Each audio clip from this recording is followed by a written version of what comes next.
திருச்சிற்றம்பலம்.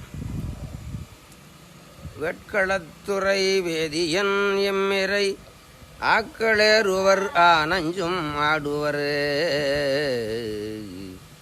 பூக்கள் கொண்டவன் பொன்னடி போற்றினால் காப்பர் நம்மை கரைமிடற்று அண்ணலே.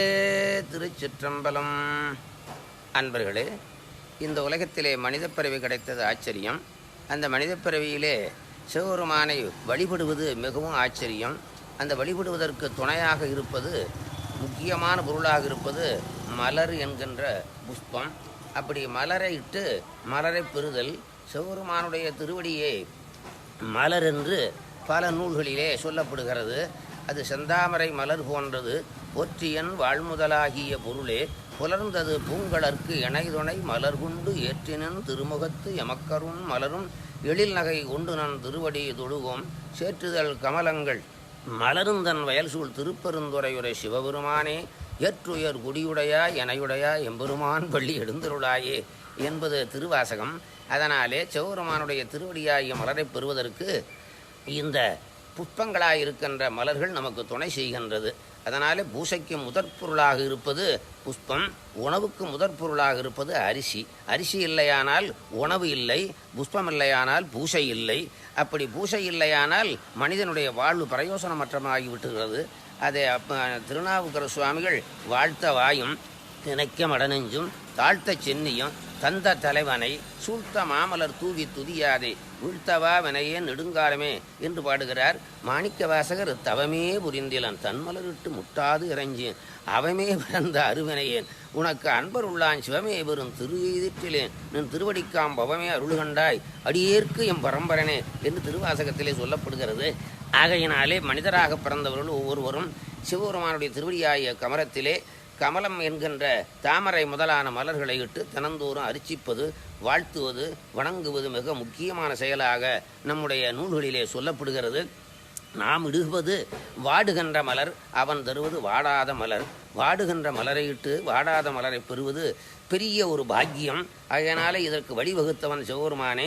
இந்த உயிர்கள் உருப்படியாக வேணும், உயர வேணும், அருளை பெற வேணும். அருளை பெறுவதற்கு நாமே வழிவகுத்து வைப்போம் என்று சொல்லித்தான் நூல்களை எழுதியிருக்கிறான். அந்த நூல்களிலே ஆகமம் என்கின்ற நூல் மிகவும் சிறப்புடையது.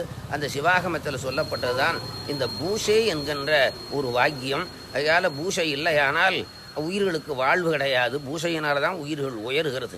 அந்த பூசைக்கு முக்கிய பொருளாக இருப்பது மலர் என்கின்ற புஷ்பங்கள்.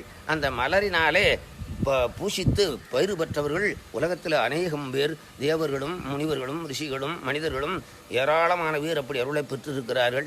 அந்த அருளை பெறுவதற்கு நமக்கு நல்ல வாய்ப்பாக அமைந்தது இந்த தேசம், இந்த தேகம், இந்த சமயம். இவைகளெல்லாம் நமக்கு இலவசமாக சிவபெருமான் தந்திருக்கிறார். இலவசமாக கொடுத்ததை உயர்ந்த பொருளாக பெற்றுக்கொள்வதற்கு நல்ல வாய்ப்பை தந்திருக்கிறார். அதுதான் மானித பிறவி. அந்த மனித பிறவியிலே புக வேண்டிய சைவ சமயம். அந்த சைவ சமயத்தில் வழிபாடு என்பது முக்கியமானது. அந்த வழிபாட்டுக்கு முக்கியமாக இருக்கிற பொருள் மலர். அந்த மலரினாலே மலரை பெறுதலாம். அது திருப்புகளிலே அருணகிரிநாத சுவாமிகள் வாடா மலர்ப்பதவி தாதா எனக்குளறி வாய்வாரி நிற்கும் என அருகூற வாராய் மனக்கவலை தீராய் நினைத்தொழுது வாரேன் எனக்கதிர் முன் வரவேணும் என்று பாடுகிறார். அதனாலே ஒவ்வொருவரும் காலையிலே பெரும்புலர் காலை மூழ்கி பித்தற்கு பத்தராகி அரும்போடு மலர் கொண்டாங்கு ஆர்வத்தை உள்ளே வைத்து விரும்புனல் விளக்கு தூபம் விதியினால் இடவல்லார்க்கு கரும்பிலில் கட்டி போல்வர் கடவுர் வீரட்டனாரே என்பது அப்பர் சுவாமிகள் தேவாரம். அதனாலே தனந்தோறும் மலரிட்டு திருவடியாகி மலரை பெறுவோமாக. இதற்கு நல்ல வாய்ப்பு அமைந்தது இந்த மனித சரீரம். இந்த மனித சரீரம்தான் பூசிக்க முடியும்.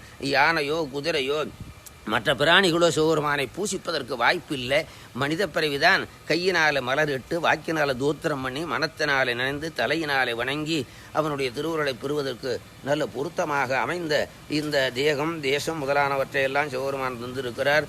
அவனை தினந்தோறும் நல்ல மலர்களால் அர்ச்சித்து திருவுருளை பெறுவோமாக என்று சொல்லி நிறைவு செய்கின்றேன். திருச்சிற்றம்பலம்.